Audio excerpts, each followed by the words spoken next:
Africa is on the move, literally. Across the continent, nations are investing heavily in infrastructure. Think roads, bridges, ports, the backbone of a modern economy. It's all designed to attract investment and improve lives. Sounds great, right? Well, hold your horses. There's a catch. This infrastructure boom is often fueled by massive loans, and those loans can turn into a crushing burden. The problem? Many African nations struggle with unsustainable debt levels. This can create a vicious cycle where countries are forced to borrow more just to service existing debt. It's like using one credit card to pay off another. Eventually, the whole house of cards collapses. So, what's the solution? It's a balancing act. Africa needs infrastructure investment to grow, but it needs that investment to be sustainable and responsible. This means avoiding projects that are poorly planned or overpriced. And it means being wary of lenders who offer loans with strings attached. Zambia, landlocked nation in southern Africa, known for its copper reserves and stunning natural beauty. But in recent years, Zambia has made headlines for a less desirable reason: its debt crisis. How did this happen? Zambia went on a borrowing spree, taking out loans to finance ambitious infrastructure projects. The goal was to boost economic growth. But things didn't go as planned. Copper prices fell, the economy sputtered, and Zambia found itself drowning in debt. In 2020, Zambia became the first African nation to default on its Eurobond debt during the COVID-19 pandemic. It was a wake-up call, not just for Zambia, but for the entire continent. The lesson? Borrowing to finance development is a risky game. If projects don't deliver the promised economic returns, debt can quickly spiral out of control. Let's hop over to Mozambique, a coastal nation in southeastern Africa. Like many African countries, Mozambique has embraced foreign investment to fund its infrastructure development. But this reliance on external financing has come at a cost. In 2016, Mozambique was rocked by a hidden debt scandal.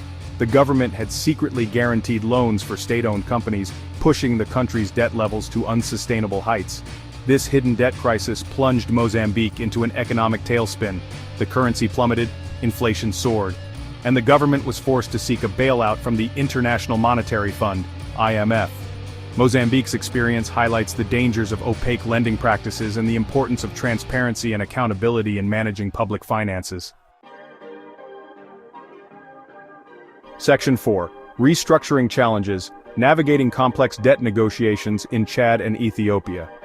Now let's talk about debt restructuring. When countries find themselves drowning in debt, they often turn to their creditors to renegotiate the terms of their loans. But these negotiations can be incredibly complex and fraught with challenges. Take Chad, for example. This landlocked Central African nation has been grappling with a debt crisis for years. In 2020, Chad became the first country to benefit from a new debt restructuring framework agreed upon by the G20 group of nations. But the process has been anything but smooth sailing. Negotiations with creditors, including China, have been protracted and challenging. The case of Chad highlights the difficulties of coordinating debt relief efforts among a diverse group of creditors. Section 5. The Human Cost of Debt. Kenya's struggle to balance repayments and social services. Debt isn't just an abstract economic concept, it has real-world consequences for real people. When countries are forced to spend a large portion of their budget on debt repayments, it leaves less money available for essential services like healthcare, education, and social safety nets. Kenya, East Africa's economic powerhouse, is a case in point. The country has witnessed remarkable economic growth in recent years, but this growth has come at a cost. Kenya's public debt has ballooned, raising concerns about debt sustainability. As debt repayments consume an increasing share of government revenue, there are fears that funding for critical social programs could be squeezed. This could have a devastating impact on the lives of ordinary Kenyans, particularly the most vulnerable. Section 6. Navigating the Debt Trap. Solutions for Sustainable Development in Africa. So, what's the way forward? How can African nations avoid falling into a debt trap while still pursuing much-needed infrastructure development? It's a complex question with no easy answers. But here are a few ideas to consider. First, we need greater transparency in lending practices. This means knowing who is lending money, how much they are lending, and what the terms of the loans are. The era of hidden debts and secret deals must end. Second, we need to ensure that infrastructure projects are economically viable and aligned with national development priorities.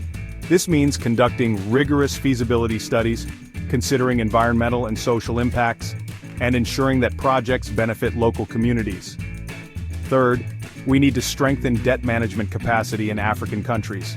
This means providing technical assistance, training, and support to help governments better manage their debt burdens. Finally, we need to explore innovative financing mechanisms, such as public-private partnerships, blended finance, and debt-for-development swaps, to mobilize resources for sustainable development. The challenge of debt sustainability in Africa is daunting, but it's not insurmountable. By working together, we can find solutions that support Africa's development aspirations while avoiding the pitfalls of unsustainable debt. The future of Africa depends on it. Please like, share, and subscribe to our YouTube channel. And don't forget to check our other videos on important African topics.